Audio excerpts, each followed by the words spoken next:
Hello friends, നമസ്കാരം. നമ്മുടെ Kerala TV സീരിയലിലേക്ക് എല്ലാവർക്കും സ്വാഗതം. അങ്ങനെ പിങ്കിയുടെ കൈകളിലെ ഒരു കളിപ്പാവയായി മാറിയിരിക്കുകയാണ് നന്ദ.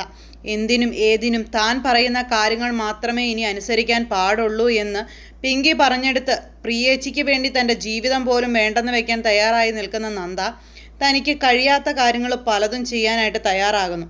കാരണം പിങ്കിയുടെ ഉദ്ദേശമെന്ന് പറഞ്ഞാൽ ഗൗതത്തിനെ തൻ്റേതാക്കുക. നന്ദ നോക്കി നിൽക്കെ ഗൗതത്തിൻ്റെതായ എല്ലാ കാര്യങ്ങളിലും ഇടപെടാനും അല്ലെങ്കിൽ ഗൗതത്തിനെ സ്വന്തമാക്കാനും ഒക്കെയുള്ള ഒരു അവസരം കിട്ടുക, അങ്ങനെയൊക്കെയാണ്. അപ്പോൾ അതെല്ലാം ഈ ഒരൊറ്റ കാരണം കൊണ്ട് നന്ദയെ കൊണ്ട് അനുസരിപ്പിച്ച് പിങ്കി ഇപ്പോൾ തൽക്കാലത്തേക്ക് എല്ലാ ലക്ഷ്യങ്ങളും പൂർത്തീകരിച്ചിങ്ങനെ വളരെ ഹാപ്പി ആയിട്ട് ഇങ്ങനെ നിൽക്കുന്നു.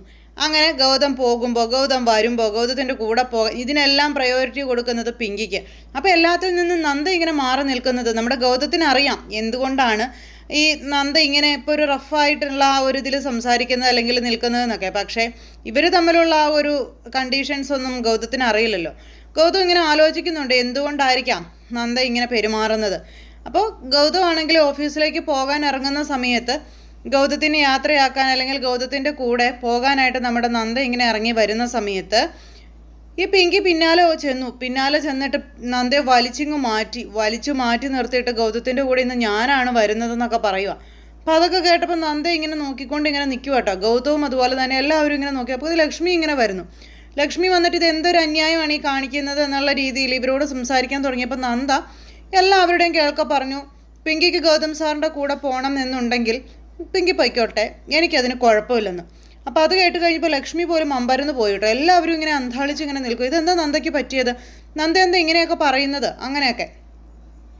അങ്ങനെ ആ ഒരു ഇതിലിങ്ങനെ ഇവർ സംസാരിച്ചുകൊണ്ട് നിൽക്കുന്നു. പിങ്കി ആണെങ്കിൽ നന്ദയുടെ മുഖത്ത് നോക്കി ഞാൻ ജയിച്ചടി എന്നുള്ള വെല്ലുവിളിയോടുകൂടി ഗൗതത്തിൻ്റെ കൂടെ പോകുന്നു. അപ്പോൾ ഗൗതത്തിന് എന്തൊക്കെയോ സ്പെല്ലിംഗ് മിസ്റ്റേക്ക് മണത്തു. ഗൗതം വന്നിട്ട് നന്ദയെ വിളിച്ച് മുറിയിലേക്ക് കൊണ്ടുപോയിട്ട് ഗൗതം നന്ദയോട് ചോദിച്ചു, എന്താണ് നിൻ്റെ ഉദ്ദേശം, നീ എന്താണ് ഇപ്പോൾ ഇവിടെ കാണിച്ചുകൊണ്ടിരിക്കുന്നത്, നിനക്ക് എന്താണ് ഇതിൽ പറയാനുള്ളതെന്ന്. അപ്പോൾ നമ്മുടെ നന്ദ എന്ത് ചെയ്തു, VK സാറിന് വീട്ടിലേക്കും ക്ഷണിച്ചിരിക്കുക, വേറൊന്നിനുമല്ല ഒരു നേരത്തെ ഡിന്നറിന്.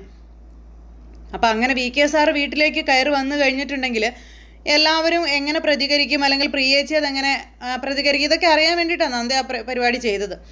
അങ്ങനെ VK സാറിനെ വിളിച്ചിരിക്കുക. അപ്പോൾ ഇതൊന്നും മറ്റുള്ളവരാരും അറിയുന്നില്ല. അപ്പോൾ VK സാർ വരും, VK സാറും വരും എന്നുള്ള കാര്യം പറഞ്ഞു. ആ സമയത്ത് VK സാർ ആരാണെന്ന് ഇവർക്കാർക്കും അറിയില്ല. അപ്പോൾ അങ്ങനെ ഒരു സാറിനെ വീട്ടിലേക്ക് വിളിക്കുന്നത് ശരിയല്ലെന്നും പറഞ്ഞ് എല്ലാവരും കുറേ ഡയലോഗുകളും കാര്യങ്ങളൊക്കെ ഇറക്കി നന്ദയെ കുറ്റപ്പെടുത്തിക്കൊണ്ട്. നന്ദയെ ബാധിച്ചൊരു പ്രശ്നമായിട്ടേ കണക്ക് കൂട്ടിയില്ല. അപ്പോൾ ഗൗതം സാറ് ചോദിച്ചു, നീ ഇങ്ങനെ ഈ ഒരു CBI കളിച്ച് നടക്കാനാണോ അതോ പഠിക്കാനാണോ പോകുന്നത്, നിനക്ക് പഠിത്തത്തിന് യാതൊരു പ്രാധാന്യവും ഇല്ലേ, നിൻ്റെ അച്ഛൻ്റെ ആഗ്രഹം പോലെ നിനക്ക് പഠിച്ച് ഡോക്ടർ ആവണ്ടേ തുടങ്ങിയ കാര്യങ്ങളൊക്കെ ചോദിച്ചു. അപ്പോൾ അത് കേട്ട് കഴിഞ്ഞപ്പോൾ പറഞ്ഞു, എനിക്ക് എൻ്റെ ജീവിതത്തിലെ ഏറ്റവും വലിയ ലക്ഷ്യമെന്ന് പറയുന്നത് നന്ദ എന്ന ഇതിൽ എനിക്ക് ഒരു സ്റ്റുഡൻ്റ് എന്നുള്ള രീതിയിൽ എനിക്ക് പഠിച്ച് ഡോക്ടർ ആവുക എന്നുള്ളതാണ് എൻ്റെ ഏറ്റവും വലിയ ആ ഒരിത്. പക്ഷേ ഇന്ദീവരത്തിലെ മരുമകൾ എന്നുള്ള നിലയിൽ എൻ്റെ ഉത്തരവാദിത്വം പ്രിയേച്ചിയുടെ ജീവിതത്തിൽ നന്മ കൊണ്ടുവരിക അല്ലെങ്കിൽ പ്രിയേച്ചിയുടെ ജീവിതത്തിൽ വസന്ത് സാറുമായിട്ട് ഉണ്ടായിരുന്ന ആ ഒരു തെറ്റിദ്ധാരണകളൊക്കെ മാറ്റി അതൊക്കെ ഒന്ന് റെഡിയാക്കുക, ഇതൊക്കെയാണെന്ന് ഗൗതത്തിൻ്റെ മുഖത്ത് നോക്കി പറയും. അത് ആര് വെല്ലുവിളിച്ചാലും അല്ലെങ്കിൽ ആരെതിർത്ത് നിന്നാലും ഞാൻ എൻ്റെ കാര്യങ്ങൾ, ഞാൻ ഉദ്ദേശിച്ച കാര്യങ്ങൾ ചെയ്യും. അതിന് ഗൗതം സാർ എന്നെ പഴിച്ചിട്ടോ അല്ലെങ്കിൽ എന്നെ തള്ളിക്കളഞ്ഞിട്ടൊന്നും കാര്യമില്ല എന്നൊക്കെ പറഞ്ഞു. അപ്പോൾ ഗൗതം, നീ എന്തോരം ആയാലും പഠിക്കില്ല, നീ എന്തിനാ പിങ്കിയെ ഇങ്ങനെ പേടിക്കുന്നത്, അല്ലെങ്കിൽ പിങ്കിക്ക് എൻ്റെ കാര്യത്തിൽ ഇത്രത്തോളം താല്പര്യം കാണിക്കാൻ അവസരം കൊടുക്കുന്നത് എന്നൊക്കെ ചോദിച്ചു കഴിഞ്ഞപ്പോൾ പിങ്കി സാറിൻ്റെ കാര്യങ്ങളിൽ ഇടപെടുന്നത് സാറിന് താല്പര്യമില്ല എന്നുണ്ടെങ്കിൽ സാറ് പിങ്കിയോട് പറയണം സാറിൻ്റെ കാര്യത്തിൽ ഇടപെടരുതെന്ന്, അല്ലാതെ സാർ അത് വന്ന് എന്നോട് പറഞ്ഞിട്ട് എന്താ കാര്യം എന്നിങ്ങനെ ചോദിച്ചു. ഇത് കേട്ടപ്പോഴും ഗൗതത്തിനൊന്നും മനസ്സിലാവുന്നില്ല. കാരണം ഇത് ഇപ്പോൾ പറയുന്നതല്ല, കുറച്ച് കഴിയുമ്പോൾ പറയുന്നത്, ഇങ്ങനെ മൊത്തത്തിൽ പ്രശ്നമാണ്. അങ്ങനെ ഇതെല്ലാം കഴിഞ്ഞ് നമ്മുടെ നന്ദ പിറ്റേ ദിവസമായി കോളേജിലേക്ക് പോകാൻ ഇറങ്ങിയ സമയത്ത് നന്ദയാണെങ്കിൽ എല്ലാവരോടുമായിട്ട് VK സാർ വരുന്നതിനെ പറ്റിയുള്ള കാര്യങ്ങൾ പറഞ്ഞു. ഇത് കേട്ട ഗൗതം പറഞ്ഞു, ഒരു കാരണവശാലും VK സാറിനെ ഇങ്ങോട്ടേക്ക് കൊണ്ടുവരാൻ ഒക്കുകയല്ലെന്ന്. അപ്പോൾ VK സാർ ഇവിടെ ഡിന്നറിന് വരാൻ സമ്മതിക്കില്ല എന്ന് തന്നെ ഗൗതം എല്ലാവരോടും കൂടിയായിട്ട് ഇങ്ങനെ പറയുക.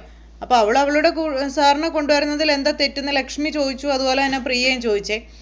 അങ്ങനെ ഇവരൊക്കെ ചോദിക്കുന്നുണ്ടെങ്കിലും ഗൗതം സമ്മതിക്കുന്നില്ല. ലാസ്റ്റ് പ്രിയയ്ക്ക് ശരിക്കും ദേഷ്യം വന്നു. പ്രിയ പറഞ്ഞു, നീ എന്താ ഈ കാണിക്കുന്നതെന്നൊക്കെ ചോദിച്ചുകൊണ്ട് ഗൗതത്തെ ചോദ്യം ചെയ്യുക. നീ ഈ കാണിക്കുന്നത് മര്യാദയാണോ, നീ എന്തിനാ അവളോട് ഇങ്ങനെ ദേഷ്യപ്പെടുന്നേ, ഇതൊക്കെ. അപ്പോൾ അങ്ങനെയൊക്കെ ചോദിച്ചപ്പം പ്രിയേച്ചി എന്തറിഞ്ഞിട്ടാ ഈ സംസാരിക്കുന്നത്, പ്രിയേച്ചിക്ക് ഒരു സത്യം അറിയാവോ എന്ന് ഗൗതം ചോദിക്കാം. എന്ത് സത്യം? എന്താ അവളുടെ സാറിനെ വീട്ടിലേക്ക് ഒരു നേരത്തെ ഭക്ഷണം കൊടുക്കാൻ വിളിക്കുന്നത് അത്ര വലിയ തെറ്റാണോ എന്ന് ചോദിച്ചു. പ്രിയേച്ചിക്ക് അറിയാവോ ഇവളീ പറയുന്ന ഇവളുടെ VK സാർ ആരാണെന്ന്? പ്രിയേച്ചിയുടെ ജീവനെടുത്ത, പ്രിയേച്ചിയുടെ ജീവിതം നശിപ്പിച്ച വസന്ത് എന്ന് പറയുന്നവനാണെന്ന് പറഞ്ഞപ്പോഴത്തേക്കും പ്രിയ ഞെട്ടിപ്പോയി. പ്രിയ ഇങ്ങനെ എന്താ പറയുന്നത്, ഒരു നിമിഷത്തേക്ക് തളർന്നിരുന്നു പോയി.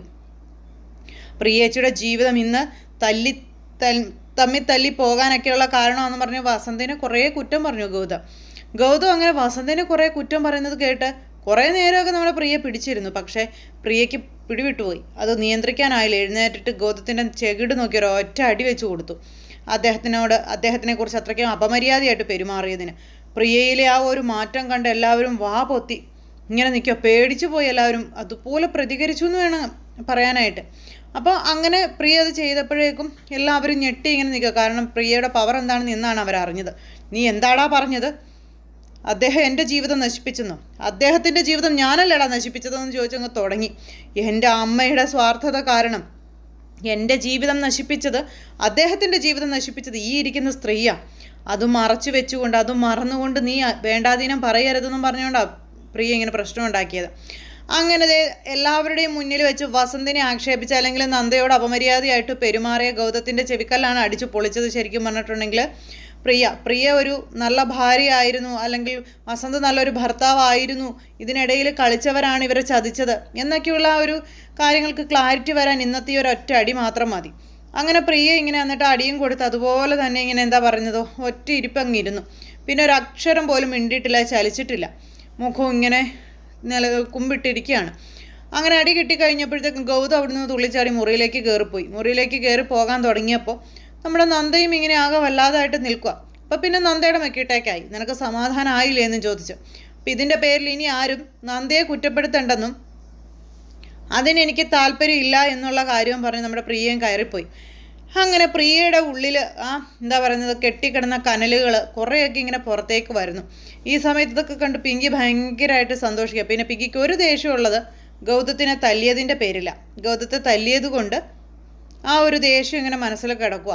അപ്പോൾ പിങ്കി ആണെങ്കിൽ ഗൗതത്തിനെ സമാധാനിപ്പിക്കാൻ പോകാനായിട്ട് ഇങ്ങനെ തുടങ്ങുമ്പോഴത്തേക്കും നമ്മുടെ ലക്ഷ്മി പറഞ്ഞു അവിടെ നിൽക്കാനായിട്ട്. പിങ്കിയെ പറഞ്ഞു വിട്ടില്ല. പക്ഷെ പിങ്കി എവിടെ ഒരു ചാൻസ് കിട്ടുന്നതെന്ന് നോക്കി നടക്കുകയല്ലേ, എങ്ങനെയാണ് അങ്ങോട്ടേക്ക് നുഴഞ്ഞു കയറേണ്ടതെന്നുള്ളൊരിതിൽ നന്ദയും ഇങ്ങനെ അന്താളിച്ച് നിൽക്കുക. ഇനി ആ പാവം മനുഷ്യൻ ആ വീട്ടിലേക്ക് കയറി വരുമോ? അഥവാ വന്നാൽ തന്നെ വരാതിരിക്കില്ല. വന്നു കഴിയുമ്പോൾ അതിനെ പട്ടിയെ തല്ലി ഇറക്കുന്നത് പോലെ അടിച്ചിറക്കുകയാണ് ചെയ്യുന്നത് ഇവരെല്ലാവരും കൂടി ചേർന്ന്. ഇനി അങ്ങോട്ട് പ്രിയയുടെ നിർണായകമായ തീരുമാനം, അല്ലെങ്കിൽ അങ്ങനെയൊക്കെയുള്ളൊരു സാഹചര്യങ്ങളിൽ പിങ്കി കാണിക്കുന്ന ചതി, പിങ്കിയുടെ ഈ ഒരുമാതിരി സ്വഭാവം, അതും അടുത്തതിന് ശേഷം നമ്മുടെ നന്ദ പ്രതികരിക്കുന്നത്, അങ്ങനെയൊക്കെ ഒരുപാട് വിശേഷങ്ങൾ കൂട്ടിയിണക്കിയാണ് നമ്മുടെ അടുത്ത ദിവസത്തെ കഥ വരുന്നത്. അപ്പോൾ എല്ലാവരും കാണണം, ആരും തന്നെ മിസ് ചെയ്ത് കളയരുത്. എല്ലാവർക്കും നല്ലൊരു ദിവസം ആശംസിക്കുകയാണ്. എല്ലാവരുടെ സപ്പോർട്ടിനും സ്നേഹത്തിനും ഒത്തിരി നന്ദി അറിയിക്കുന്നു. സൂപ്പർ ഹിറ്റ് കഥയുമായി കാണുന്നത് വരെ എല്ലാവർക്കും നന്ദി.